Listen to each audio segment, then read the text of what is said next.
rude boys gonna get you by degrees. Here comes the West Indies. And when you're facing the generals, nearly every ball is a funeral. And when we batting, brother, go and put your men on the boundary line. And if you give we a liquor, that is merely a hiccup. Look, you win the little battle, you lose the war. It's the same result every time. Everybody sing. Here comes the West Indies. Here comes the West Indies. Them rude boys gonna get you by degrees. Here comes the West Indies. I tell you now, here comes the West Indies. Here comes the West Indies. Them bad boys gonna bring you to your knees. Here comes the West Indies. Special request to the Trini posse. And what about the Guyana posse? And what about the Jamaica posse?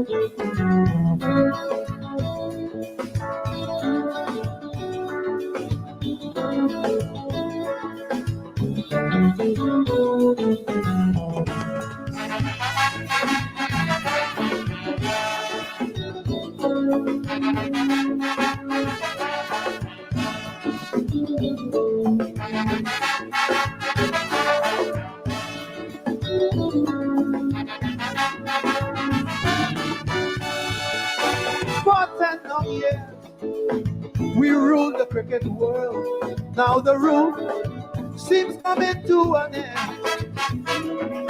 But down here, just a chink in the armor is enough to lose a friend.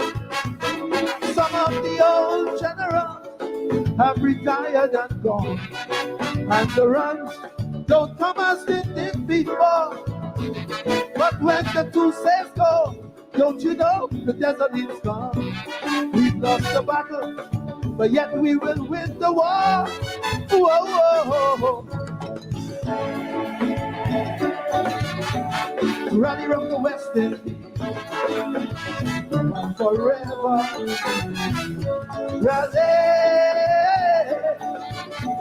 Rally from the West Indies. Never say never. Pretty soon the runs are going to flow again like water, bringing so much joy to each and every son and daughter. I say we're gonna rise again like a raging fire. As the sun shines, you know we can take it higher. But we got to walk. Rally from the West Indies forever, yeah. Rally from the West Indies. Way down under, a warrior falls. Michael holding falls in the heat of the battle. Michael should have left long time. I heard an angry brother shout, Caribbean man, that is the root of our trouble. In these tiny theaters of conflict and confusion that are known as the eyes of the West Indies, we already know who brought us here and who created this confusion. So I'm begging my people, please tell them, rally from the West Indies forever, yeah. Rally from the West Indies. Never say never. Pretty soon the runs are going to blow again like bringing so much joy to each and every son. I said we're gonna rise again like a raging. As the sun shines, you know we can take it higher. But we got to rally from the West Indies forever, yeah. Rally from the West Indies now and forevermore.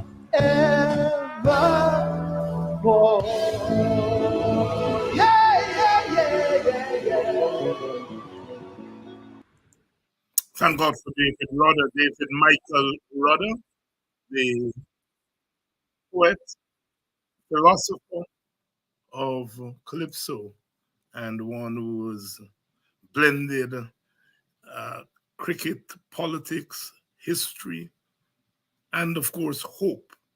Sometimes hope against hope. Not Shea Hope, hope. The philosophy of C.L.R. James. Cricket goes beyond the boundary. Good evening to you, wherever you're joining us from. We are going to talk cricket. We have the full complement tonight. Butcher and Adams will be joining me. They're ready to go. Quite a week. West Indies surrendering both the one-day series and the T20 series to Sri Lanka. Some of you may say, well, what's new? Rutherford, Sharfin Rutherford, who some may say is taking on the tag of one of the bad boys of West Indies cricket, but certainly a revelation in the series, the one-day series, the ODI series, and the way he batted there, despite his limitations, which are West Indian limitations, he showed tremendous maturity, courage, and if West Indies were another country, what would we give to see Rutherford playing in the test team? Lord.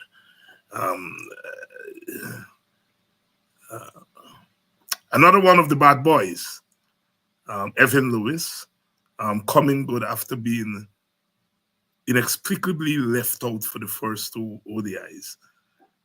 I am beginning to have serious doubts. Well, I have always had serious doubts, but I'm having more serious doubts about the one-man selection story.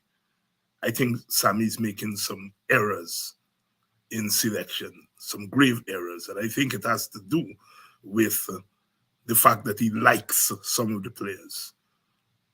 Clearly, somebody like Athanaze, for all his talents, I cannot see how you're going to be repeatedly picking Athanaze and Carty in front of people like Rutherford and so on. It just doesn't make sense to me. You're losing. It's not time to be recycling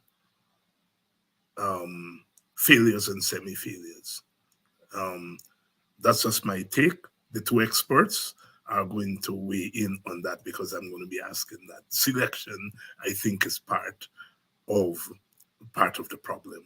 Part of the problem as we go along. England is arriving in a couple of days. If not, they're there already. I think Thursday we are set to bowl off in Antigua.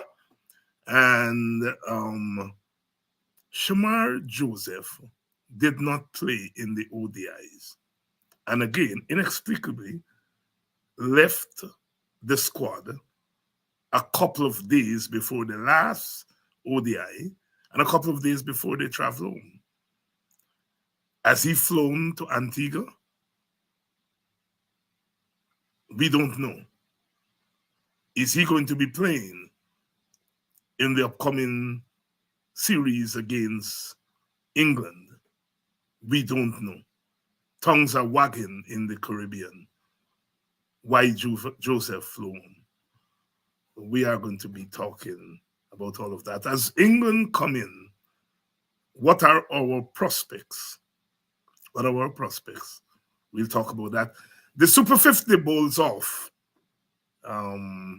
this week also. Scheduling conflicts, but that is understood. We have to get international cricket in, and we've got to play domestic cricket also. So there's some clashes. So basically, the Super 50 teams will be without the stars, so to speak, the first-rate players, if you will. But it's a good opportunity for others to come forward and to show their mettle. So we'll be following that with keen interest. Further afield, New Zealand, the Black Caps. In my time, and Adam's time and Butcher time, when we were boys and young men, we talk about the Kiwis. Now they're the Black Caps. Registering a rare series victory in India. Oh boy, the cracks are beginning, in my view, and I'm advised that I may be premature, but I think some cracks are beginning to show up in India. I think New Zealand exposed India here. And never in the last decade have I seen Kohli been so easy to get out, for example. But I like the fact that New Zealand beat them, because I think you have to bring this big tree down. The Whalers had a song, when the big three music recording studios. I think it was Studio One, Cox and Dodd, Prince Buster had a studio, and somebody else. But it's the three studios at the turn of the 1970s came together in a kind of conglomerate. And the Whalers were coming up at that time. They weren't yet Bob Marley in the Whalers. They were the Whalers, Peter Tosh, Bunny Whaler, and Bob Marley. And they wrote a song and sang a song, very popular song, one of my favorites. If you are the big tree, we are the small axe, waiting to cut you down, real sharp, to cut you down. And I really think the big tree, and I'm talking about Australia, India, and England, need to be brought down to earth. So I was also quite gratified to see India Pakistan coming from behind and whooping England comprehensively. I mean, literally two bowlers, two aging spinners, bust England ass. Had no answer. And I think it's good for cricket, it's good for world cricket, it's good for the politics of cricket to see India and England being beaten in that way. I had to examine myself, because it's no secret. Anytime non-white teams were playing the white teams, when I was a boy, you always want the non-white teams to win, Where I was supporting a white team, New Zealand, against India, it shows how much cricket politics have changed and how your outlook, as third world people, as as you all know, West Indies cricket could be limping on one foot. When they see England, their eyes open big. big. And somewhere they just pull out the stops most of the time these days. But here I was supporting New Zealand against India, because the politics have changed. India have become one of the I want to be very careful, but India have become big for the shoe. And I think the fact that India and England have been brought down to earth is good. India is going to Australia next. I don't know what going back there, because it's two of the biggies. But anyhow, welcome. I notice you all are ready to roll. Let me bring in the experts, and we are going to tease out some of the subjects that I have teased out here. Good evening, Dr. Adams. Good evening, Sir Butcher. Hey, good evening, Dr. Hinds. Hey, Basil, how are you doing? And good evening to your viewers, Dr. Hines. Yep. Mr. Butcher, your father, 209, was which year? 66. 66. And 133. 63. 63. And so English people must know Butcher. I mean, those were two. When I speak to experts, those were two of the greatest innings played by West Indians at any time in cricket. I mean, we hear about Greenwich's double century in 1984, right, as one of the great innings of world cricket. The old timers told me of Kanai's 217 against New Zealand and Pakistan, sorry, and it's 256 against India. What about the 256 against India? Yes, 256 against India has been really great innings, and I've heard of Sober's 132 in Australia in the 61 series. As really 13 at Sabina Park. Right. Lara's that might be the greatest innings ever in cricket. Exactly. Lara's one, I can't remember how much it was in 153. Barbados. 153, yeah. 153 in Barbados in 1999. And of course, people still talk of his 277 in Australia. And I don't want to go on and on because I may be forgetting. But you should give Basil, you should give don't are you Sparrow's friend? No. Mighty Sparrow? Well, you should give Buckingham Palace a call and tell them posthumously. That's why I'm calling you Sir Butcher. Posthumously. Because of those two things. You gotta remember, Doc. When they was giving out things, Guyana became a republic, and the old boy was the first ever sportsman to get a national award when they did it in 1970 or whatever that was, right? He was the very first sportsman, so he got his award from Guyana. But I still think you need to call Buckingham Palace, but don't tell them you know Sparrow. Don't tell them you know Sparrow. It's funny. I got a friend, Nolan McKenzie, who play for Guyana, right? Play for Guyana, yes. He lives in Nottingham. And about 20 years ago, I was in England. And I went up and spent the day with him, right? And he was a player coach for the club. So I went and I had a little knock in the practice indoors. So he had to drop me back to the train station because I had to head back to London.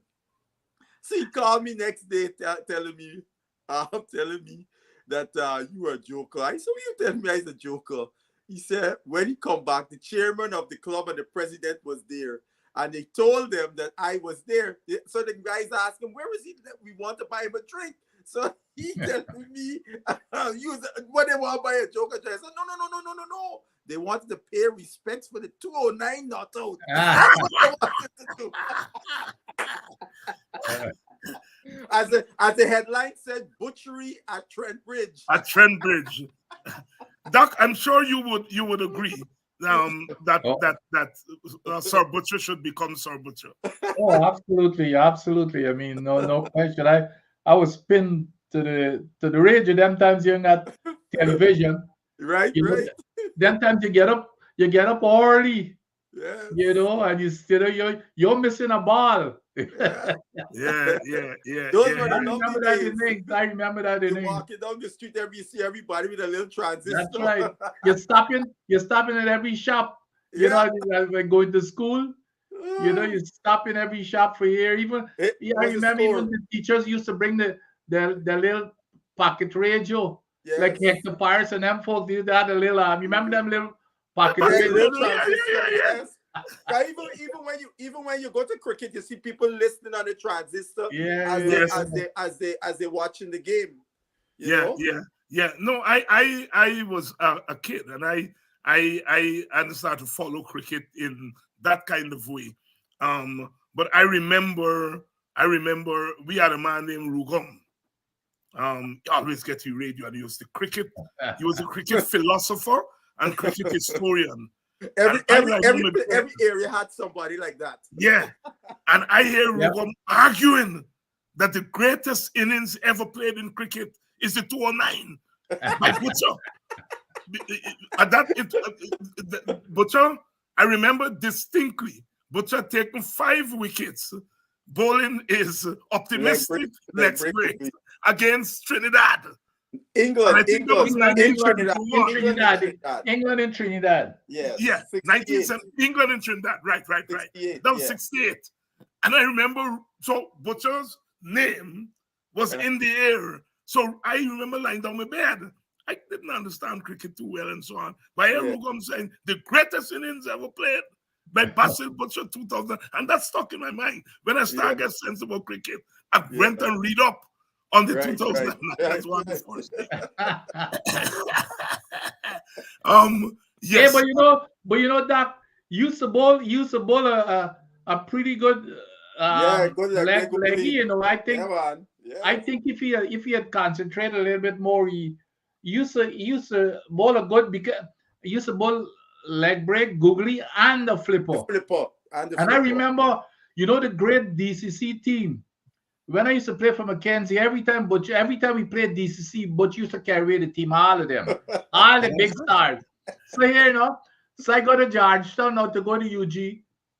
My first game against Mackenzie for DCC, I put a beating in Butcher every time he throw up the leg, because I used to pitch, right? Yeah. That's what he throw Ghana on the wicket, knock it down on whatever the street. Here he tell me, you say you could only do it because of small ground. Good evening to you all. At this 100 in he. At this 130 something in here, Mackenzie. They couldn't, and then they couldn't be DCC after that because I used to take care of any leg. You beat up on your mentor. Good evening to you all. Welcome to Politics 101 tonight. Good evening. Dennis Booker, remember Rugum? Them Philander from Line Top? Always, he ride the bicycle and he always got a radio, a pocket radio, no matter what. And he was good, not just as cricket history, politically, of course, for them, people of that generation, cricket and politics were intertwined. Yes. And always Rugum, Mr. Philander. And he had a brother, Tony Philander. Tony, I think if Tony was serious, he would have played for Guyana at any time. We used to call him Lawrence Rowe. He was that good.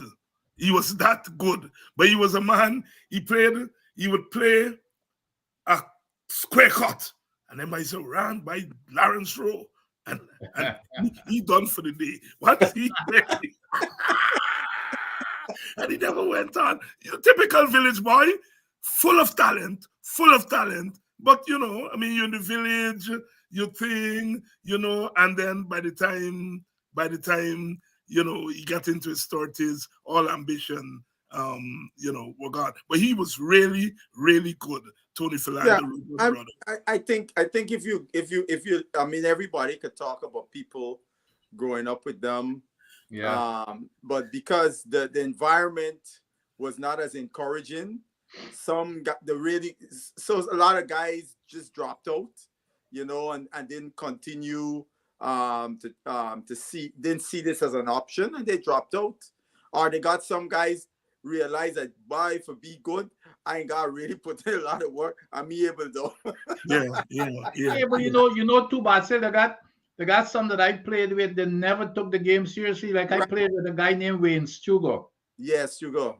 I tell you, I have seen Wayne Stugo beat some bowling, and I'm talking about national players, English and Carl and Miller. When he catch them, he used to put some lashes in them, and the guy was just nonchalant about everything he does, and he was just a natural athlete. Yes. Table tennis. Yes. Wayne was as good a stable as anybody in the country.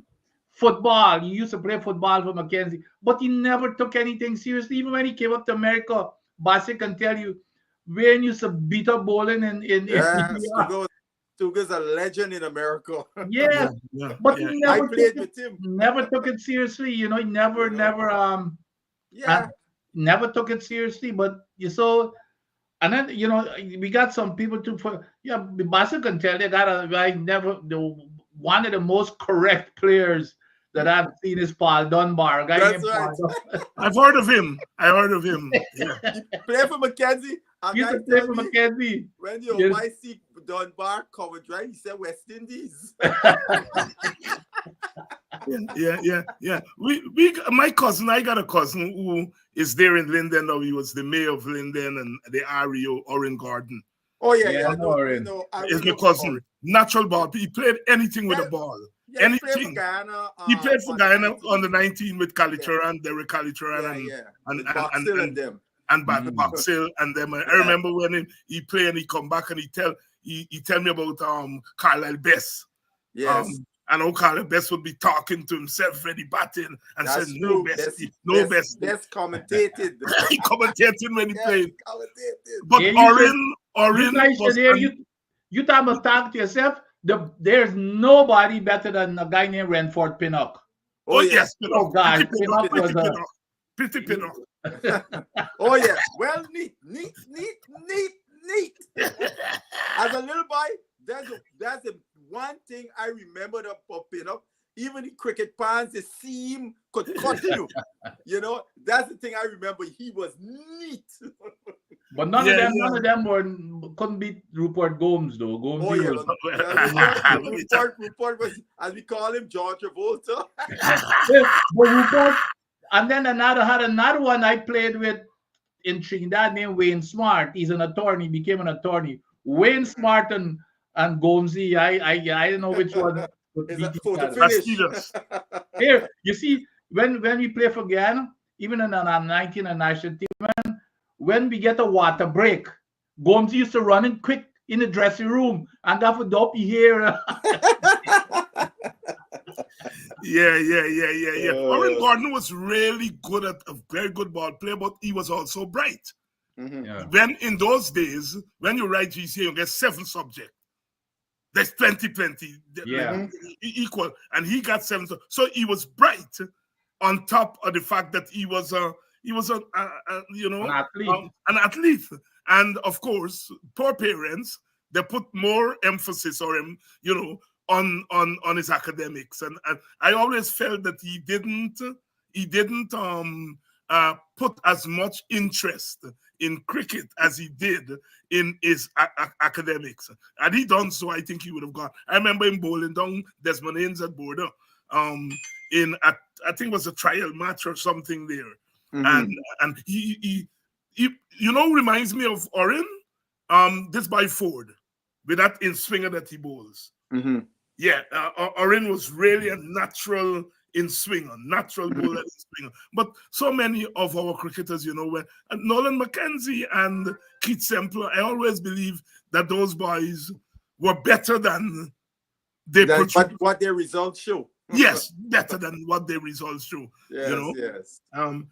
Gentlemen, so not unexpectedly, West Indies surrendered the 2 series to Sri Lanka, but there were a couple of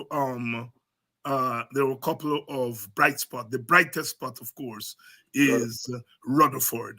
Y'all talk to me a little bit about Rutherford, and I tell Rutherford because I used to vex with Rutherford. I saw him when he first started to play for Guyana, and I said, this here is a special talent. Bowl, bat, feel, and you could see he was special. And then he got into the T20 thing, and he just faded away. But he's back now. And I think those 3 innings he played in the one-day international gave us an insight into the real Rutherford as a batter.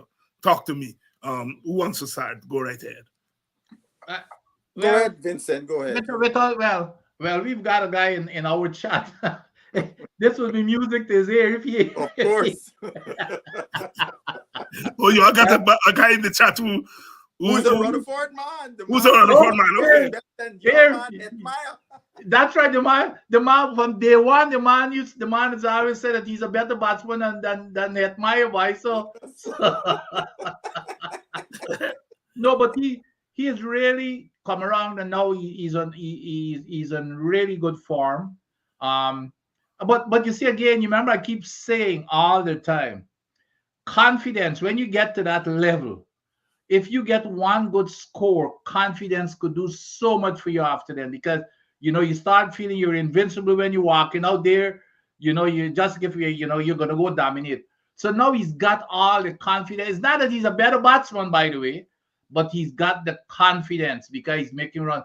But in terms of the results, I think that at least in this final game that we won, the two decisions that they made, that result was lowest, because it baffled everybody as to why Lewis didn't play in the before. Right. In the one day, right. So that's the first thing. And then the second thing is moving Rutherford up the order. Yeah.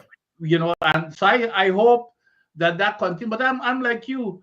I do not like, I don't know if any other team, Basil probably could comment on this. I don't know if any other team where one man picks a team. I don't think in any management of anything, whether it's cricket or anything, I do not understand how they could just allow one man to pick a team. And I'm like you, Doc. I think they better change that, because we are human beings, and we've got we got our preferences. You might want to call it biases or whatever it is, for whatever reason, and that is why you have input from other people. It's craziness to have one man picking this team. And so that's my take. But I hope that we continue on a winning streak here with England coming down. But I think that those are the two moves that I think made a big. There's no way that Lewis should be out of any white ball cricket team. None. And now hopefully Rutherford is going to get his opportunity, higher up in the order. Bassett, before you come in, Ian Williams is making a point here that is a family secret. Oren Gordon was very, very quick. GCC destroy him. They let him bowl all day. He was big and strong, eh? His false name in the village was Big Wolf. Big Wolf, is his false name. Big Wolf, big and strapping, and a tremendous stamina. Eh? And we knew that in boxing, GCC. And Nascimento, I think, was the captain. Right. Used to bowl him in case all day. What that? Yeah. Come on. I didn't know that he used to play for GCC. But why would a quick bowler want to go play club cricket at GCC of all places? A fast bowler? I know the batsman was going to. It's the elite club, Vincent. If I'm a fast bowler, you think I can go GCC as a fast bowler? There's no way. He should have gone DCC or something. He should have gone with his schoolmate Boxhill to DCC. That's right. Yeah. Because they all no place as a fast bowler. Right. The two of them open bowling at QC. At QC, man, Basil, that's why you're the historian. Yeah, but we always knew that. No, I know both guys, and I know a bit about their careers from school cricket and so on. Because that was the time I was coming up. Right. He was trapping, and he would bowl all day. Oren would be bowling because he named Oren Gardner. Oren would be bowling 20. I go watch Case Cup. You can't be a quick bowler and bowling all day. Yeah. And he would do it manfully. Especially at GCC. That's hard work at GCC for a quick bowler. You making a joke? But. Yeah. So, Rutherford. Look, I watch Rutherford even in the T20, and the thing that impressed me most about him is that he is a crisis batsman. If you look, and he's a match-winning batsman. Both of those two characteristics about him, no coach can want a guy like that out of the team. That you got a guy you could depend on. You're under the pump as a team, and he walked to the middle, and he can play accordingly.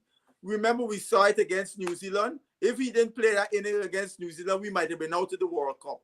He came in, we was down by 4 or 5 wickets, and he pushed on, and then exploded at the end, gave us a score that we could defend, and we beat up New Zealand. He went to Australia in the last T20 game. He came 6 or something not out. We won that game. I go back even to when he played. He made 100 for Guyana last year in the list state. Came in again. Guyana was in all kinds of trouble with wickets down. And he pushed wrong, and then exploded and made 100. So he has shown that temperament. And I agree with you, Dr. Hines.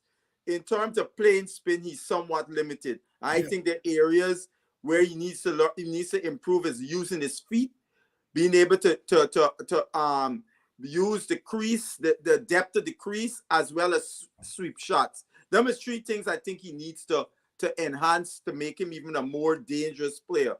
But he plays within his limitations. And when you come, one thing about him, you come in this area, he can destroy you. And he played, I remember yesterday, he played a shot where he was standing outside the leg stump because they're looking to bowl leg side, right? Because they're defending the boundary over there. And he stayed outside the leg stump. And the guy bowled the ball between him and the stump. And he was able to hit it through the covers for 4. I even said to myself, I don't want to start story with chat and say, even Hetmyer couldn't play that shot. Yeah, and Basil, it was wide of the leg. So I remember that shot. I couldn't believe the power that he was able. I remember that. I remember it. That he got the strength of his wrist to play that shot with that power. I mean, even the commentator was like, "My God, what!" And the ball was at a fairly good height too, but yes, it wasn't as if it was a fairly good height. So I'm glad to see him doing well. I thought he's also. I don't know why he doesn't bowl more, because he was a very useful bowler. Right, very. When he first came into the Guyana team, I didn't know about the guy. He was playing they had him playing as a bowling all-rounder. A bowler all-round? Yes, he was a bowling all-rounder. Batting at 8 or something like that, right? Yeah. And I remember his coach, Gavin Ned complained one day, and we chat, Sharfane is an out-and-out batsman that bowls. He's open batting for DCC, right? And I was like, what? Yeah, I got to opening batsman batting at 8, right? And that's how they had pegged him down. And, no, you can't put him in no hate. But I think he needs to start back bowling, because not even bowler, he bowls with some decent pace.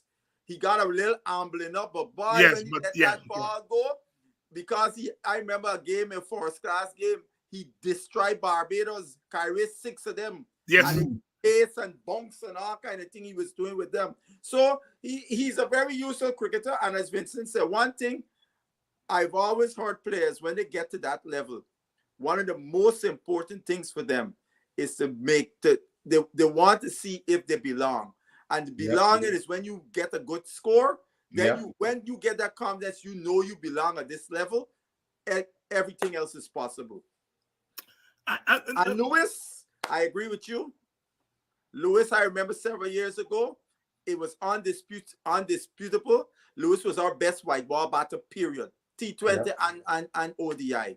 And when he showed that form right away in the first game of making a 50, I think that's where I think the coach should have had him from the ball one, from game 1 in the ODI. One thing I must give Lewis credit for, he has seized this opportunity with both hands. Now, he has thrown the ball in the court of the selector. Who you picking to open this batting? I have done my bit, right? Yeah. That's where you want to be as a player. You've done your job. He made a 50 and now make 100. You know, I every time I look at people like Lewis and now Rutherford, I do not see any reason why those guys should not be playing Test cricket, should not be, first of all, playing more 4-day cricket, more first-class cricket. And I think the way West Indies cricket is now, I think we need to get our best players playing Test cricket. I know there are issues between players and the board and so on, but I may be wrong, but I get the sense that Rutherford has decided, look, I am now going to commit myself to playing international cricket, playing West Indies cricket, and I think he's one of the players that you can sit down and reason with. Now, we don't play more than 3 test matches at any given time. I mean, Bangladesh is coming 2 test matches, right? And I think you can persuade somebody like Rutherford, somebody like Evan Lewis, and say, look, this is 3 weeks of your time, at most. And encourage them, give them the assurance, and bring them in the test team.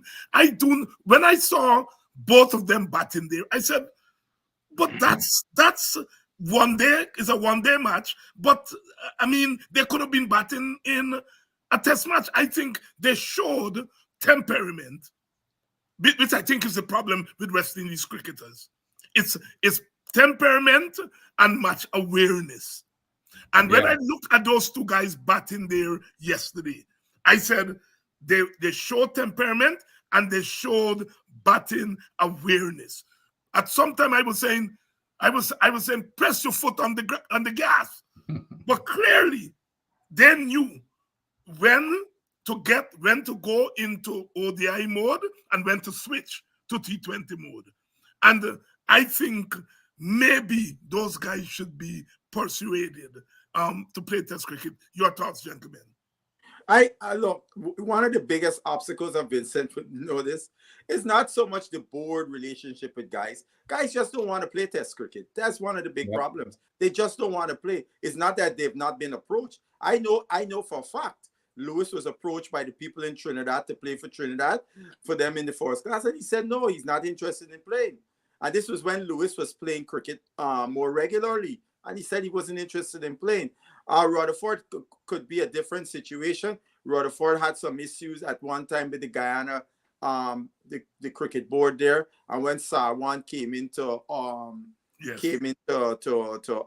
office as the chairman, Sarwan reached out to him, had a conversation with him, and that's how he came back into playing for Guyana, right? So, first class season coming up, but if it's clashing, I know if it's clashing with these guys, T20 domestic league, you know, they ain't giving up the T20 domestic league to play no first class.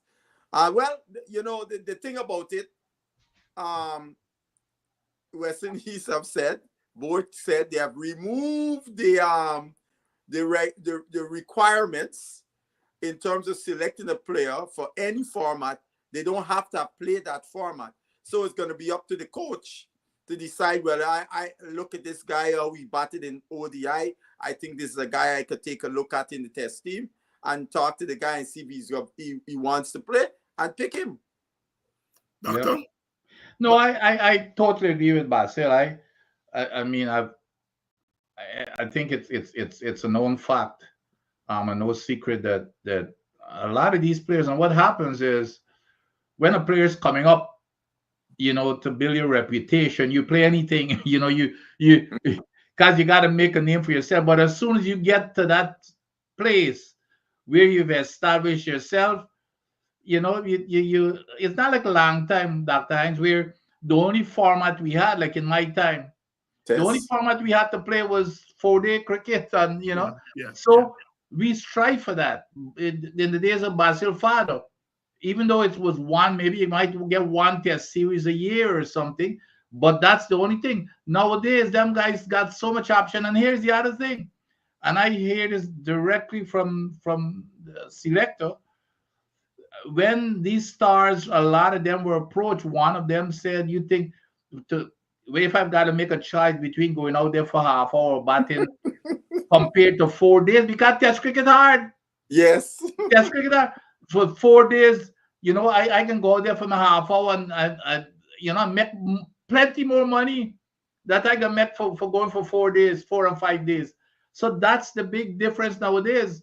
Them guys and this test cricket thing and you know, and you probably, even because you're out there more often, it's so strenuous.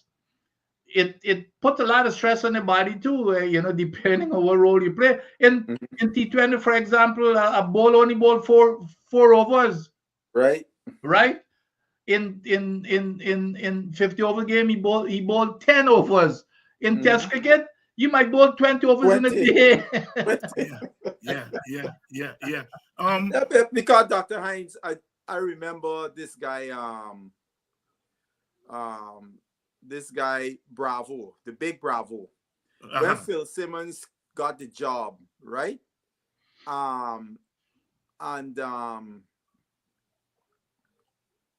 Phil Simmons spoke to all the IPL players. And Phil Simmons, big Bravo, tell Phil, he said, Phil, for the money they're playing for paid Test cricket, I can't play no Test cricket for that kind of money. Yeah. It is not worth my time to play for $5,000 or whatever it was. It's not worth my time. When I can go and play 2 weeks and get $60,000 or $100,000 a tournament, nah, I can't play for that. I can't blame him. I mean, as an athlete, you're looking to lengthen your time and make as much. And playing 5 days cricket, putting all the stress on your body, nah.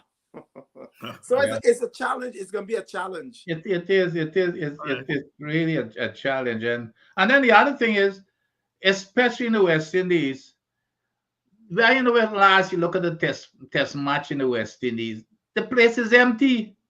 Well, nobody, you know. And when you're playing cricket, it makes a difference. You know, you come and you know you got a big full stand. But nowadays you go look, you play even the 4-day games in the West Indies, empty. You got more people on the field and it's a chicken and egg, because you know, if the stars are there, you're likely to pull a little bit more people in. But then the people are not there. The stars don't want to go and play in front of the crowd. Be really in thing. No, I'm not getting into your Linden story, but Basil destroyed Michael Clark's career. He was the fastest bowler from Linden. I don't know who that is. You know Michael Clark, Doc? Basil, how does Michael say the best cricketer from Linden when the only cricketer from Linden is you? Is for represent Guyana is me. This guy here. I don't know what this guy talking about. I don't want to get into your but you know these names, Vincent. Weldon Seeley. Yeah. As a matter of fact, Weldon. I know Weldon. He used to bowl. He was a. As a matter of fact, I used to coach. I was a teacher when I was a teacher. Seeley used to bowl.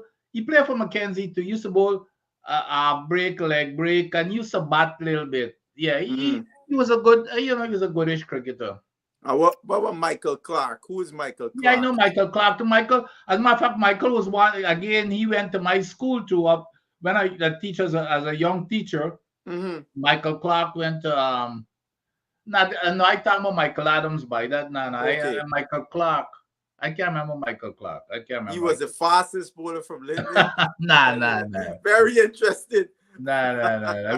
We had a lot of quicks. We had Parky and then after Parky. Then later on, Farley, my cousin Keith Farley played for Farley. Guyana. And then you Farley was quick. And then you even had the other Linden who represent Guyana. Grenville, Mark Grenville. My class. Yes, Grenville. Yeah. So, I don't know Keith Farley was that quick. Yeah. When Keith played with Wayne Daniels, the year he played in the same tournament, it was between him and Wayne Daniel who was the quickest guy. Where is the joke, Basil? When in that same 100 that I put for Mackenzie, I done pass 100. When you may pass 100, you know, you're looking for anything. And Seeley not Seeley. I just analyze every time. I see up in Washington the last. Yeah, he live in Maryland. And he bowled me a bumper. Yeah. And I get up on my toes and back drive through cover. Now, if a man bowl a bumper and you back drive through extra cover. I did not have to talk about my friend like that. You might talk. When Fredo come back from Australia, you know, the 169 series. When we met the 169. Yeah. Mackenzie playing GCC and Fredo playing. And Keith gone bowl shot to Fredo. And Fredo put the lash in here, the Obai telling, Obai saying, Skipper, The man just come back from Lillian Thompson, bowl the ball properly. If you don't bowl the ball properly, you ain't gonna bowl another ball. The ball shot the friend. He just see Thompson, Lillian, you are what about come on, man. I will not have you all talk with my friend Keith like that. He's in Maryland. So Yeah. Maryland man. You know. No, Dr. Hines, Keith is my cousin. His father and my mother are first cousins. His grandfather, my grandmother's brother and sister. Yeah. Every time I see Keith, I see in DC up to. He was home recently. Yes. Recently. I don't remind you about that back drive. but here's the joke about that. When I was on 9, he bowled me a bumper and I hook. And his other partner, the other quick Solomon, you know, by the DCC Pavilion? Yeah. Solomon stamped the ball past through and hit in the head and go for 6. In case you're just joining us, Destiny's I Cricket. was on 9 at the time. Destiny's Cricket 101, and we're mixing it up here tonight. You paid the price for 100. That's right. and it looks like a lot of y'all of Linden people are on here tonight. You're telling me Teddy Ramasar, Errol Jack from Linden. Teddy is on there? And, well, no, Johnny is telling us about Teddy Ramasar. Yeah, Teddy was a good wicketkeeper batsman. Yes. Ramasar brothers, boy? Yes. That's one of the Ramasar. That's the youngest one. Okay. Hey. Gentlemen, Shamar Joseph didn't play. I mean,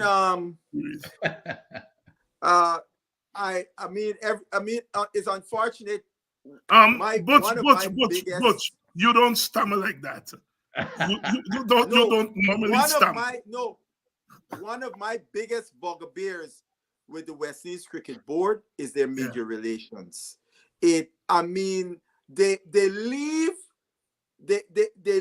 things to cause people to speculate, and the things run wild, and rumors just take a life of their own, when at many times they could prevent that by giving you facts. We don't need to know details, but put it in the parameter. Okay, Joseph went home, blah blah blah. Right? You don't gotta get into details. You got on family business. So right now, everybody speculated. You got people speculating, well, maybe you got some problem with the setup, with the coaching staff, blah blah blah, and so on and so forth. Right?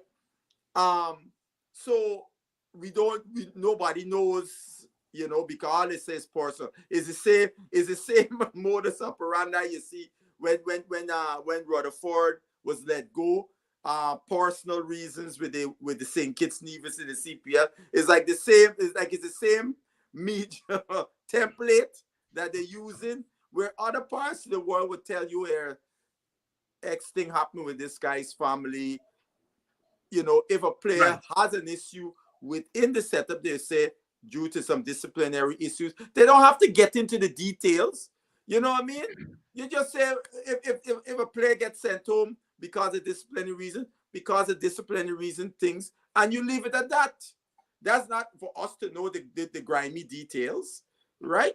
When they sent home Bravo got sent home with a tweet, right? And a tweet, and he was sent home. They said he violated terms of his contract by saying blah blah blah. Right, we know why he got sent home. We ain't got to get in, but in that case, it was something online so people could see it. Doc? Yeah, no, I agree with Basil. I think they don't have to give the details, but at least, but the thing is, you can read through the lines that it's not anything that is complimentary, to be honest. Because had it been a wedding, had it been a funeral, had it been birth of a child, but you're right. All you have to say, and I don't know if it's disciplinary action, but at least give you a couple of words or so. Mm-hmm. But then you start speculating. I mean, you would not believe the amount of speculation and everything else that people are, and it's not good for the boy, or it's not good for even the board. I think they should be more forthcoming, not to get into any, details. But yeah, no, I agree. Yeah, I totally agree. And Totally the agree. reason I'm nervous is because 9 months ago, this man was on top of the world. He was the most talked about cricketer in the world. And you are nervous because you're wanting to know, is he losing his way? Is he not being managed properly? What is his story? It may not be any of those things. Exactly. Yeah. But like you said, it leads to a bunch of speculation because when you hear personal reasons, right? I mean, that's such a broad brush. England is almost here. They're probably in Antigua already because the first match they're already in the region. They're already in the region. I saw a picture last week with because England, young Bettel, the Bajan boy that's playing for England, he took a picture with Franklin Stevenson, because I think the England team must have come into Barbados first before they headed over to Antigua. Antigua, yes. And they were. You mean they come home to Barbados? Of course. And apparently they must have been doing training at Franklin Stevenson's academy. He got a nice facility there in Barbados. Bettel was one of his charges as a youngster. He came up through his academy, so there was a picture with him and Bettel. So it's obvious they were in the region already. And maybe some of the players, like I know the Barbadian players, because this guy, Joffrey Archer, was already in Barbados playing club cricket in Barbados, getting himself ready for this series. So so the England team already. Any thoughts on the series? I mean, I'm hoping. I mean, I would like to see Mr. Pooran play the 50 over series too. I would hope Mr. Pooran would play the 50 over. I would hope that Hussein comes back and plays both 50 over and T20. Those are two people I would bring into the 13. And you're leaving out Doc friend. Who's that? From Kanji. Oh yes, he's not in the 50 over. Not at all. Hetmai's not in your 50 over team. No. No. I'm not picking Hetmai in the 50 over. Hetmai is in contention for 2020, not 50 over. I don't even have Shepherd in my 50 over squad. No, I don't have Shepherd. I pick in 13 and the three seamers. If Joseph don't have no issue, is the two Josephs and the guy Seals from Trinidad. Right. Those three, along with the two left arm spinners and Chase to be the third spinner. And if Mr. Pooran, Lewis, King, Hope, Athenaeus would be one of the other batters in the squad. Guys, 13, I picked 13 because, at home, we're not going to got 15 guys going around. It can probably be 13. Yeah. Your squad. No, I agree with that. But if Pooran is the key, if we can get back, Pooran has to play. It makes a big difference to have a Pooran in the team. But I'll bring in Pooran in the squad without question, and because with that same team that just finished playing there, in terms of the squad, and I think that's a good core if they just can add Pooran. And I like Basil. I think Hetty, unless Hetty, brings himself, show that he wants to play anything more than T20, he's gonna have to. But you're all rooting for Pooran to come in the team, and he's not showing that he wants to play. No. Yeah, but you're all not giving the same compliment to Hetty. The reason why I say about Pooran played 50 over for us in the World Cup qualifiers. No, Pooran is in my team. So, but I mean, I Hetmai, for example, look, Hetmai didn't go on the tour and he didn't make himself available to play for Ghana. Right. And that's why I'm looking at. My point is this, gentlemen. I don't know. I didn't see the Trinidad squad, right? I didn't see the Trinidad squad. So it would lead me to believe if Puran is not in the Trinidad Puran is not in the Trinidad squad. So that tells me that he probably has made himself available to play for West Indies. Right. Hetmyer is not in the Guyana squad. No. Which means that Hope is not in the No, none of those guys, none of them. None of them. Hetty's in my look. My point is this: Hetmyer is a headache. I know he's up your head and so on. Hetmyer and Puran are our two best batsmen, period. And we need to have them playing. Hetmyer's attitude, I don't know whether they hire a psychiatrist, I don't know. but I know the problem, but I am saying he and Puran are our two best batsmen. And we should do everything to get them on the park. But here's where I differ there a little bit, Doc. Physically yes, but batting. Remember, batting is a combination of your physical ability and it adds to your mental ability, and that's where if you recall, I always separate Puran from Hetmyer because Puran is a more in terms of adapting mentally. Look. Well, you know what made me respect Puran so much. Of course, since I saw him as a little boy when he played in England, he impressed me. However, that accident that Puran had and came out of that accident, and you put him in the field. I saw him do some things in the field as a wicket keeper. Yes, he is just much better than Hetty. Hetty might come. No, but I'm not comparing him and Hetty. I'm not saying he or Hetty. I'm saying both of them, the two of them are our best batsmen. Well, I am not sure. But Hetty may have been there because I did the part that to me that he's lost is that mental toughness or want to play there, and Puran has proven that to me. And I've got some batsmen in front of that same Lewis. He's not a better. No, Lewis is an opener, so I'm not comparing Lewis, but I'm saying in middle order. In that middle order where we are pushing the Atenays and the Carty. Not Atenays. How can they be in a team in front of Hetmyer if my half fit Hetmyer? I mean, come on. Come on, gentlemen. I am comparing Atenays and them. Atenays is a test player, though. Atenays is a test player. Yeah, but I would not put him right now. I would not put him. No, Atenays is in the squad, but he's not gonna be in my 11. I get a friendly. But I would not put him as the number 2 in terms of the right after Puran. At least right now on farm. I would got Jine, our good friend in our chat, and put we've always had this argument, Rutherford, even now right up there at the top, and of course Lewis.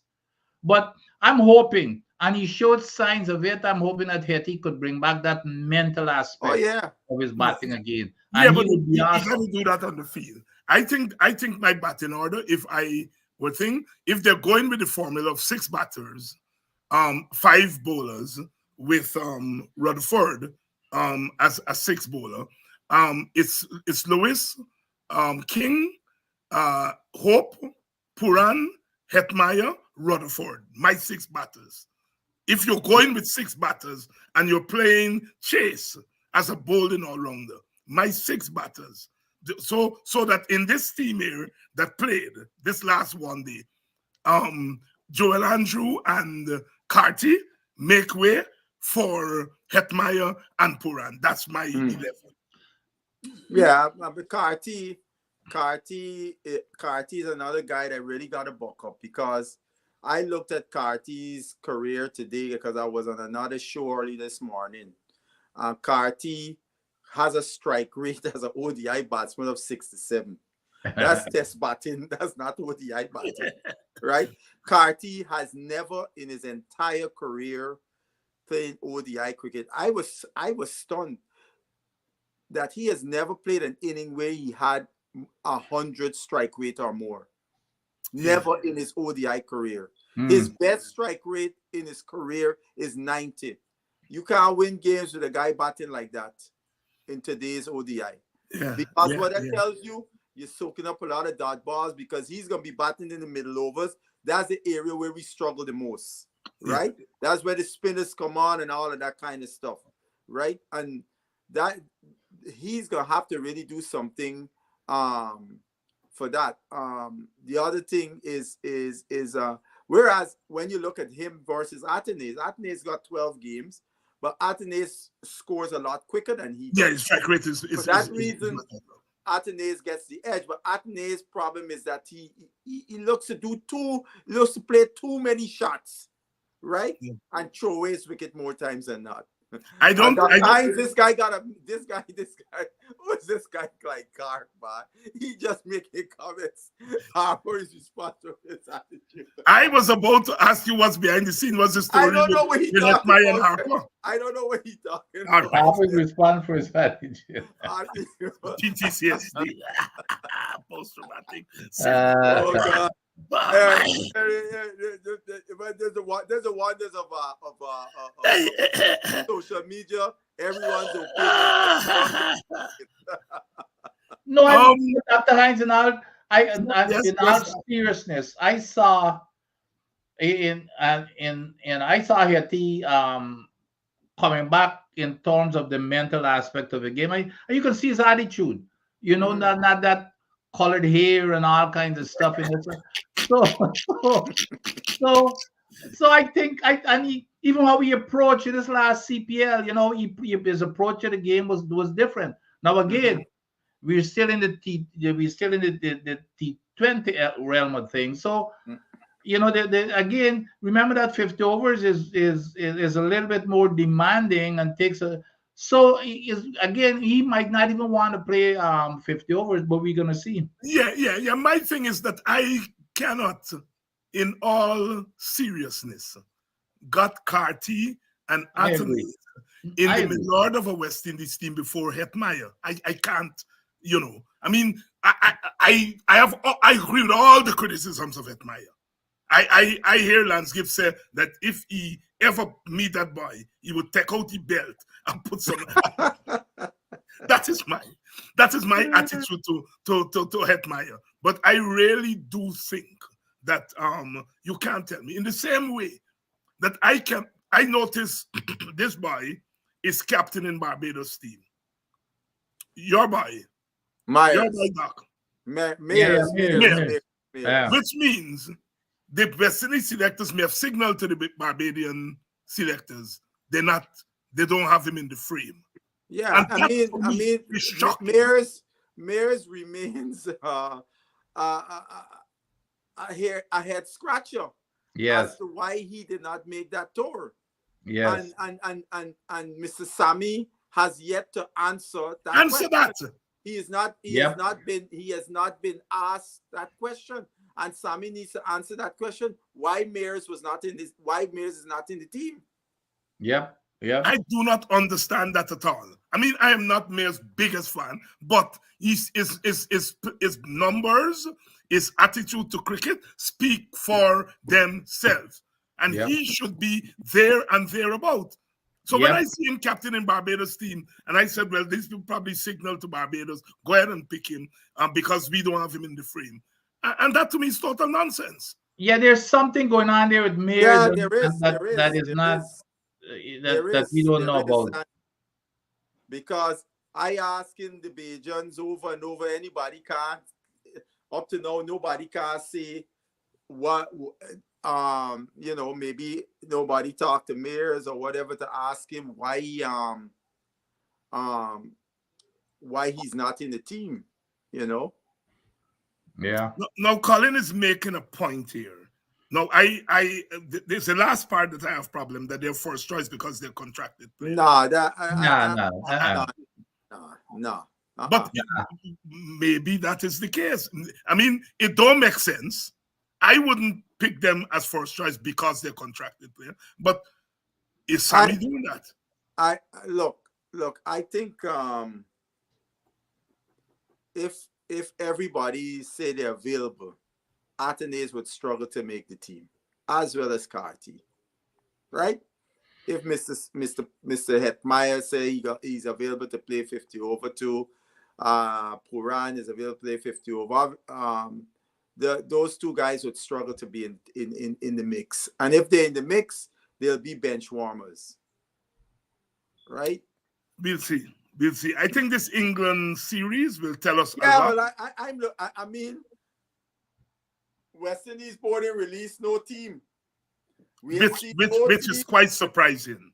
You know, we got this thing started in 3 days. England got their squad, but we ain't seen nothing from West Indies, right? And then we probably gonna hear about the squad the day before the series start. Yeah, but you know, this beating that England has taken in Pakistan. Yes, let's go to that now. Go ahead. Yeah. I'm glad you can take us there. They're coming to the West Indies with a totally kind of different mindset. They've got people are going to be held accountable here now. They cannot go and lose 2 straight series, even though it's a different series. They're coming there to make sure that they reestablish themselves. So, and they've got a really good white ball team without question. So they're gonna put us to a test in the West Indies. However, now we see that they could be handled. I know it's a test. It's a test series in Pakistan, but nevertheless, it's cricket, and some of the players are still going to be there. But again, it's going to be about the English team coming there. So they're going to be coming with very, very seriousness, not to lose in the West Indies. So we have better come with our A game also. Basil, look, one of your friends, I assume. That is my high school teacher, Zonti. Now Zonti got the thing mixed up here, man. Hetmeyer was dropped from the West Indies team when Harper was there. That was because he failed fitness tests. They had requirements. He had to make the fitness test, and Hetmeyer failed the fitness test. That's what he's saying there. But he's just saying it's Harper. Yeah, he failed the fitness test under Harper. Harper never said it. Roger, if you're listening, this is the view of Clyde, and not necessarily the view of West Indies Cricket 101 or the paddlers here. That's Zonti's thing. But I think the larger point Zonti's making is that he got dropped under Harper's regime. Yeah, man. He play basketball, and so we went to Mackenzie High School. Play basketball for Guyana and thing, man. Is one of them? I know there's like some Clark brothers. Yes, he's one of them. Okay, yeah. Yes. All right. Zonti was our PE teacher in high school. I know. I get the larger point you're making, sir. I got the larger point you're making, but I don't want you to libel my friend Roger. Gentlemen, 2 spinners. I heard one of the commentators make a point. He said the first bowling change in 7 days, because those 2 Pakistani spinners bowled throughout the second innings of the second test match and opened the bowl in the 3rd test match. And when they brought on the leg spinner, Zahid, I think is his name, brought him on, I think, after about 50 overs in the team match. They said the first bowling change in 7 days. I think it was Goa. I think Goa made that. Well, look, here, I mean, these ground creators could look at some of the techniques of the Pakistanis. They had heaters and certain fans and so on to make sure the pitch was dry. You know what I mean? And you know, one of the things that we are seeing in these 2 series, although you didn't mention India and the Pakistan series, we get in there. This era of batters, they're not as capable playing spin bowling in spinning conditions as their predecessors of the past. And I remember, why is that? Yes, Ravi Sastry. This is before he became coach of India. I know he's always been a commentator. He was making the point one time. He said the Indian batters today that play for India are not as good players of spin as the yesterday year guys, because most of them hardly play any Ranji Trophy. Because when you play Ranji Trophy, every team you can see, you will see quality spin bowlers. So if you don't practice your skills, the skills gonna degrade. And India's been getting away because other touring teams come and they don't have as quality spinners as theirs. But every time those touring teams have come with quality spinners and played in spinning condition, they have beaten India. You remember a couple of years ago, Australia destroyed India outright when they played 4 spinners and 1 seam, if I remember, something like that Australia played. Look, look what New Zealand did to them. I mean, Satna. If anybody would tell me Satna, I know. who never took a 5-4 exactly in any first class cricket. And he's not even a spinner. He's not a real spinner. Really, he's not. Like Satna is He's a white ball. He's more of a white ball player. Yeah, Satna often don't play Test cricket unless it's some kind of conditions they require. They might want a second spin or something like that, and he to take 13 wickets against them. It tells me, it shows you the skill of playing spin by the Indian batters of today. It's not like yesterday at all. You know, it's not a. You know, I used to get all kinds of stories. If you go back to the yesteryear, like in Basil father time, men never used to want to go to India, but when the Basil father would tell you, you see when the ball hit, there's dust flying all over the place. He used to say it's like that Boosie wicket up on the quarantine that he used to play with. The dust all over the place. Yes. Like, that's how it used to. And then you got, in them days, India used to play 4 spinners. Yes. Chandrasekhar, Prasanna, BD, Venkat. 4 of them. And I remember, I think it who retired first. I think it's Chandrasekhar who might have retired. No, Prasanna. It's Prasanna, no?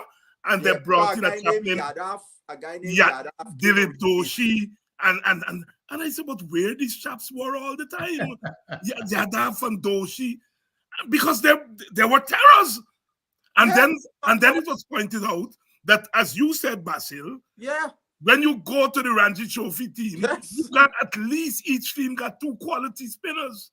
Yeah, Robin Singh told me this. Robin Singh told me, he said in Ranji Trophy, every team got quality spinners. He said, you go through Ranji Trophy, you will be a very decent player of spin, right? Because every team, you know, and that's one of the things with our players. And the other thing Vincent would tell you, when he played Case Cup and so on, every team had some decent spinners. Yeah. So every team you came up against, you had to come ready to bat. Right? Yeah. You know, that helps to develop your skills to counter all these various decent spinners you're gonna see. Yeah. You know, Chandrasekhar did not come in 71. So No, I know why. The first time I saw Chandrasekhar, he came with a team called Hyderabad Blues. Hyderabad Blues, yes. And was Chandrasekhar quick leg spinner. I used to ask myself if he's a leg spinner or a medium pace. He's like a slow medium. Willie Rodriguez was the same thing. You remember Willie Rodriguez? But on that Hyderabad Blues team, you had about 2 or 3 other spinners there who were high class. I remember sitting on board and watching them and said, well, how these chaps not playing for India? Yeah. They got, I hear, you know, my father tell me something at time, because he has the same opinion as Sobers, that Gupti is the best leg spinner they have ever played against our scene, right? Including Shane Warne. And I said to me, they got a whole lot of Shane Warnes in all over India. No, I mean, not to say to the great Right. The quality of spinners throughout, because when they went on tour, those are the days you played against all the various state teams and so on, our zonal teams, in between test matches. So you got to see guys who were not in the India team that were quality spinners, right? And that's why India was always a place where you come back from India, your skills in playing spin would have gone up. After coming back from there, you come back to the Caribbean and see these guys, man. I just went through the gauntlet in y'all ain't nothing, you know what I mean? But the other side of the coin is that the New Zealanders were able to make enough runs to win against the Indian spinners. Yeah, you have to credit the New Zealand batters. The New Zealand batter, their opening batter, that South African guy Conway, is a tremendous player. Oh yes, I remember the first test that guy put on a master class. I tell somebody, I go in the chat, y'all watching this guy put on a master class how to play spin, using the depth of the crease, using his feet, sweeping. He brought out the whole repertoire that one, and in difficult spinning conditions against quality spinners, top world-class spinners, he was doing this against. So and the New Zealand commentator was saying he is their best player of spin in the team. And imagine New Zealand doing this without one of their greatest, the greatest batsman in Williamson. Yeah. And Conway, had he reviewed in this second innings, he wasn't out. Had he reviewed, he would have been there. I don't understand that how. I still don't understand how a batsman would not know where he touch a ball. At least that has never been. I don't care how thin a touch you get. Talk to us about that, because that was the debate among the commentators. And I've heard. I mean, some people say that batters sometimes they don't know that they touch the ball. But I like Vincent. Every time I have touched the ball, it doesn't matter how thin you get to the edge, I know I touched the ball. Because that puzzled me. Because people say maybe the noise in the crowd. No, you just feel it. You just feel it, man. You feel the thin edge, man. You feel the thin edge. You just feel it. Yeah. I mean, some of these guys today, sometimes, But the other player that I love is this young, what is it, Rajendra?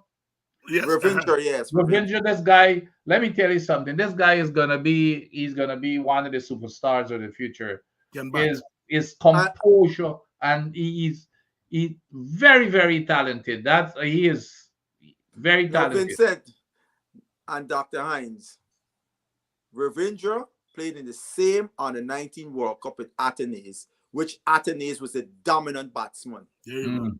Now look where Ravindra is as a test batsman, and look where Atenes is as a test batsman. Yeah. So these are the challenges we in the West Indies have to address, because we are not doing something correct, obviously, in developing our players to be world class. And in my view is that West Indies have never looked at this thing holistically. They've looked at it piecemeal. And that's why we still continue. It's like certain things we keep kicking the can down the road. Like, for example, the foundation of our cricket is our club cricket, which is in disrepair throughout the region. This is a problem across the region, is in disrepair, right? And until we solidify and professionalize that structure with high performance principles, we're going to be struggling, because you can't skip stages in development.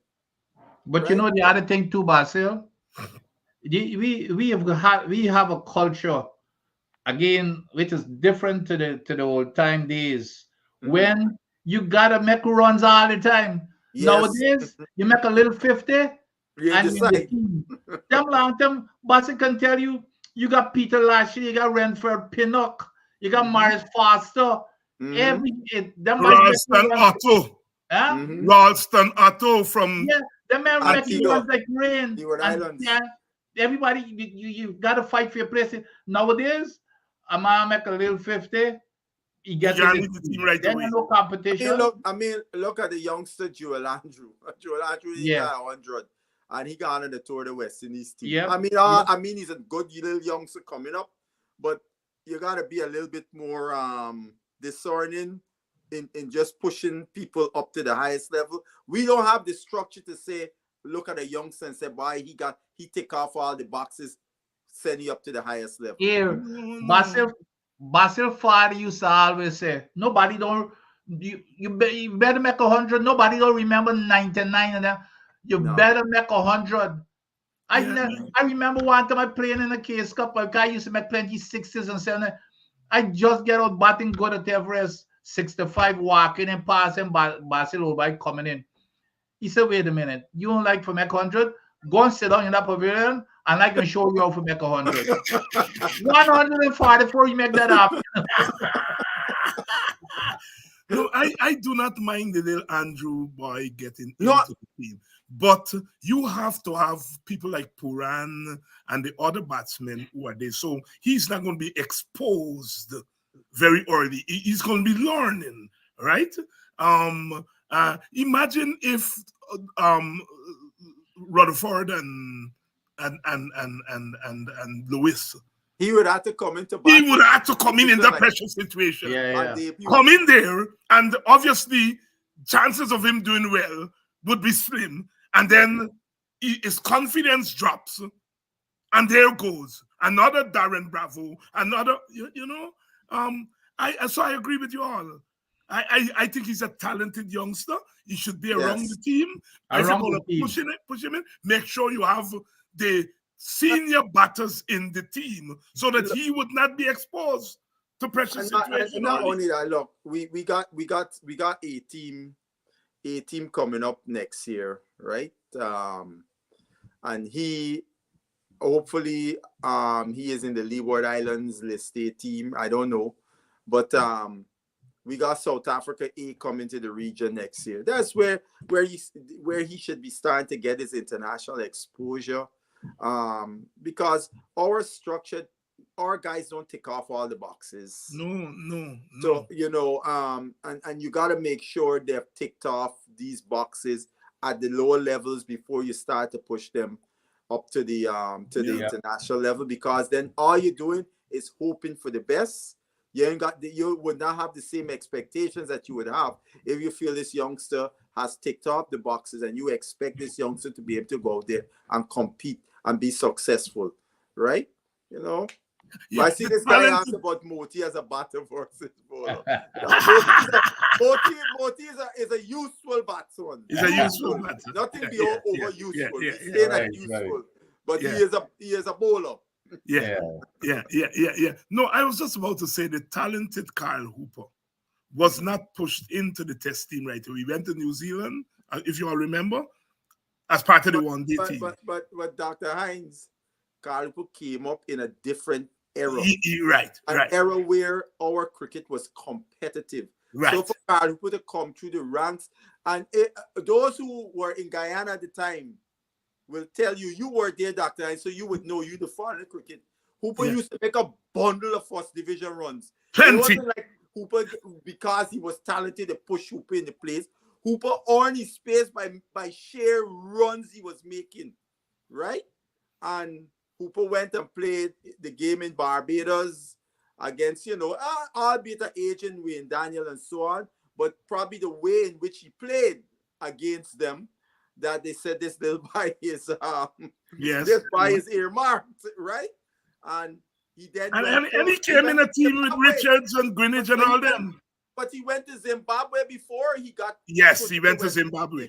He went on the what they used to call him B team tours. And played against Zimbabwe before he got elevated to the West Indies team. Right. So again, it's not like we look at this brilliant youngster and also at that time we were the best team in the world. So you ain't walking in just into the best team in the world like that. Hooper had to really show, my view, as I always say, Hooper could bat with anybody in his era, just that his runs don't match up with all of them. Basil Butcher Jr., Dr. Vincent Adams, former opening batsman. And DCC captain. In my personal story, we talking about competition just to show you. At one time in Guyana, we had 5 Guyanese batsmen who were in the test team. 5. Yeah. And I remember after I'd come off of that accident, come back, first game, 100 into county. We had trials, but could not get to play in the Guyana team because, you know what I said? We got Fredrickson Kamash in there already who played for the West Indies. I always wanted to ask you that question. When you came back from the accident, how come you didn't get back into the team? Yeah, that was it. Because when right after I came back from the accident, it took me 2 years to come back. The first big game was in the county, 1972. A bus 130 or whatever it is on them. And we didn't even have trials because rain. So you would have thought the county team would and they said, well, boy, you can't play because you got Fredo and Kamash. And in them days when you opening, you're playing your batting number 3 and 4 and all kind of things. And then think about it, in that same team, Fredo and Kamash for the West Indies, Kali Turan at the curve to get him picked for the West Indies. That's right. They got Clive Lloyd. Kanai was still coming home and playing 72. So Clive captained the team for some of the games in 72. Clive captained the team. Right? Yeah. So you got Kali Turan made his debut against New Zealand there. That's right. That's right. And then when Vincent talking from earlier days, if you go back to 71 or 1970, Kamash and Fredo, then you get Kanai, Butcher. That's right. Salman. Well, Salman they playing anymore. Salman retired in 70, no? 69 after 6. Yeah. So I mean, how you look at Vincent Mears? Vincent Mears had to back out position to play for Guyana. Yeah. Because the middle order was the West Indies, Butcher, Salomon, and Kanai. That's the middle order. Vincent Mears, I always say, because Vincent Mears played for Mackenzie when I was a little boy. And I looked at this man and I said, I just always say, maybe I said he's the best batsman that I have seen and played with in the West Indies who hadn't played Test cricket. Yeah, I mean, I know the Obai tell me, come, he said, bye. Mercy boss we ass in Jones. Mercy put some big hundreds against Borbis and Jones. But just unfortunate for Mercy used to always say that. He said, man, the guy in the middle order was a West Indies middle order. I can't get in. Look, a guy like Leslie Amsterdam. Look how Amsterdam. And the Obai tell me Amsterdam was a hell of a batsman. Yeah, your Obai is always talk with you. Yeah, but he said Leslie was a hell, but he couldn't get into the team much. He get into the away. Look, Mersey was ahead. A lot of people in reality, Mersey was even ahead of Clive. Yes. In was it 64? Yeah. Mersey played the first game was against Trinidad. Trinidad, yes. Mersey made 47 and get dropped. And when they go to Barbados to bring Clive in because Clive didn't play the first game. Right, they dropped Clive in. They put Mersey for open batting. Yes, oh yeah, that's right. Against that's the match when Mersey open with Kamash. That's against, right. Wes and Charlie. Against Charlie Griffin. Mersey never open batting in his life before, and they put you up. Sacrifice him. And Mersey never catch himself after though. Yeah, because Mersey asked me, he said he wasn't a non-strike yet.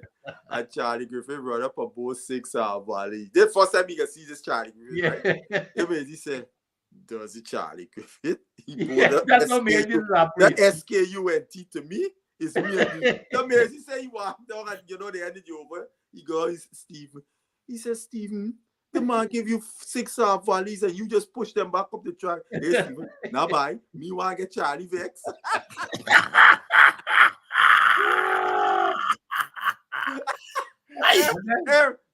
The story goes. Yeah, go ahead, Basil. Yeah, Mersey, Charlie Griffin, ball one. Well, Mersey could have cut good. Yeah.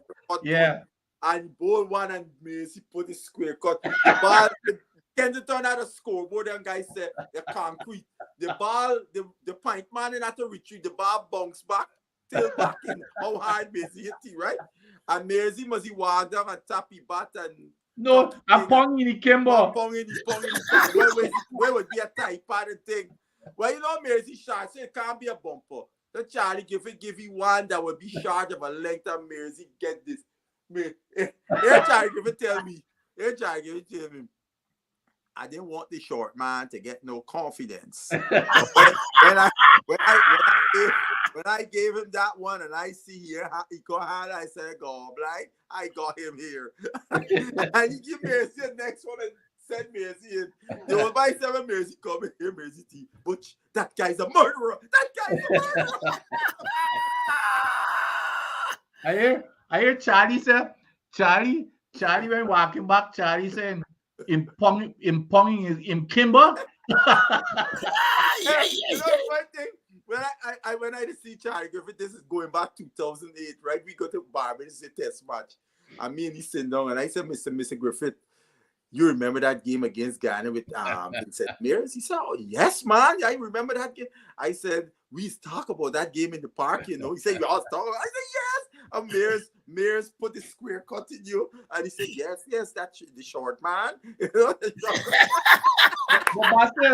Basil, you got to tell him the story. Was another game when Rohan? Yes. There's a game. Carlisle talk the story, and I go and ask you, boy. Can I come into bat? And the first ball was all scattered the stumps, but a new ball. Yeah. And as Carlisle using Carlisle said, they could fix the kerchief. That was there, Carlisle used to wear the kerchief. Yes, he's wearing the kerchief. Fix the kerchief. And he went to work. If you see blows. But I listen to that every ball. Many one bowl. And Salama stand up at one and Salama make 60-something. Yes. Right, because the same match, I read about it in Sober's book. The Obai walk on the LBW. Yeah. When I read it, I said, wait, were you the Frankie? He said, no, Skipper. I know I didn't, because you know me, Obai used to pads, he used to tell me pads broad. He said, Skipper, I know I out when I get knocked plumps. I walk, right? Because Sober's right in the book, that was the first time you ever see a batsman walk on the LBW, right? But then Obai come back in the second innings. And what can I do in the first innings? He doing the second innings. He said every time Charlie pop and he put it in water and he tap his bat and look up at him. Bring it right back there. You know, Mr. Dr. Hines, I would love to be able to go back in a time machine and go back and to see, particularly Guyana against Barbados. That was like a mini test. You know what I mean? When them two teams clashed in the 60s, man, I could imagine. And Basil, in them days, that Barbados wicket was 10 times faster than it is today. Yes, that was West Indies sport. Them times, that Barbados wicket was a flyby. And what the Obai tell me, he said the first session is belong to the bowler in Barbados, right? Because they think. But he said if you get through the first hour or so, he said Kensington is a lovely place to bat. Because you can play all your shots. The ball come on, the ball bounce nice and so on. Yeah. But it was a pitch you put in where if you put in, you're gonna get some. The fast bowlers had a chance, and the batters could play the shot. So it meant for entertaining cricket. You know, we ain't got pitches like that in the Caribbean. The only one that's close to that is St. Lucia. Yeah. You know, gentlemen. All right. Always a pleasure. Always Yes. a pleasure and reminiscing on. I think Dr. Hines is good to reminisce because I think some of the older folks would like to hear about the days they remember, and some of the younger folks to learn about West Indies cricket because a lot of them don't have a clue the legacy of West Indies cricket, the legacy that West Indies cricket has. You know? Yeah. I remember back in 2001 there that when I met you for the first time, yes. Butch and Hooper was telling us about what goes on in it. I remember he said, Andrew Light said, "Why you don't go there facing Garner, Marshall, and then by you going out there is why you don't go there." Just so. I mean, there's a guy, a lot of people might remember him, a guy from Jamaica named Herbert Chang. Oh yes, and he go went to South Africa. South Africa. But he had to go South Africa because Herbert Chang scores so much runs in Shell Shield. And not only that, if you remember in them days, when you go in Barbados and you make runs, you in the side. Herbert Chang go in Barbados 2 or 3 times against the West Indies 4-prong. Clark, Garner, Daniel, and Marshall. And make 150 and didn't even get a car for the tour. So when South Africa come around, he was said, look, buddy, I'm making 400 and change, nearly 400, then again 400. Yeah. And I can't get picked for the West Indies team, buddy. I you know what I mean? It's not like and in those days, the Jamaica middle order with Rowe, Chang, Morris Foster, put Pinnock in there for good measure. And at the top, Easton McMorris, and that was a frightening. Yeah, and Chang was a talk man because the very he used to chat. Yeah, the very first time he played against Barbados, he make 100. I think it was like 76 or something like that. He tell Garner before they go, Harry, I hear they call you Big Bird. I'm gonna clip your wings today. And he gonna make 100, but he like that. He now go to the Antigua and go and tell the big Anderson Montgomery Everton Roberts. Oh Lord. What he gonna do to you before? Roberts give you 2 golden ducks, 2 first ball ducks. Both innings he get first ball ducks for Roberts. Yeah, Certain men you don't talk to. And Roberts is one of them. Yeah. Let's sleep in dog's life with Sir Andy. I see Roberts break all the way little by hearted border against Farid Bacchus. Oh yeah. I remember what Bacchus is doing. Bacchus Eddie. Run down the wicket to caught Eddie Bowl Roberts. I remember. Where Farwood is going? Farwood. You imagine Farwood chipping down to Andy Roberts. Chipping down to Roberts. What madman could you be? You chipping down to Andy Roberts. That time, that's the first time I'm going school by stand. The first time I graduate from real school by stand. He said, well, all right, but it's against Roberts now. Bacchus is going to prove it. Chip down. Caught Eddie Ball Roberts, my story done. Thank you all very much. All right, thank you all in the audience. Guys. Thanks. For another program. Week. See you all next week. Man. The Englishmen will be here. Yes. Yeah, we'll be able to talk about some of those matches already would have started, yes. Thank you. Yep. And hope the West Indies do what they always do when the British come. Yeah, Marcel, I hope we can get the live broadcast too. Yeah. That should come over on ESPN Plus. ESPN or Sky. I think Sky is going to carry it. ESPN or Sky. Yeah. No, wait, you talking about Sky, Dr. because you got the IPTV. It's not the same thing you get to. Yeah, right? Like how we was able to watch a series in I was able to connect to Rush Sports. To Rush, yes. TNT UK to watch this. Right. This recent series. They didn't bring it. Willow didn't bring it at all. No, but hopefully West Indies are going to stream it on YouTube. But no, they won't stream it on YouTube. They won't stream it on YouTube. Unless the contract with ESPN Plus is up, because they got the rights to West Indies home games in the USA. Oh, okay. ESPN Plus, yeah. Oh, okay. All right. All right. Thank you, all brothers. And thank you in the audience. Another Sunday, another edition of West Indies Cricket 101. See you all next week. Rude boys gonna get you by degrees. Here comes the West Indies. And when you're facing the generals, nearly every ball is a funeral. And when we batting, brother, go and put your men on the boundary line. And if you give we a liquor, that is merely a hiccup. Look, you win the little battle, you lose the war. It's the same result every time. Everybody sing. Here comes the West Indies. Here comes the West Indies. Them rude boys gonna get you by degrees. Here comes the West Indies. I'll tell you now. Here comes the West Indies. Here comes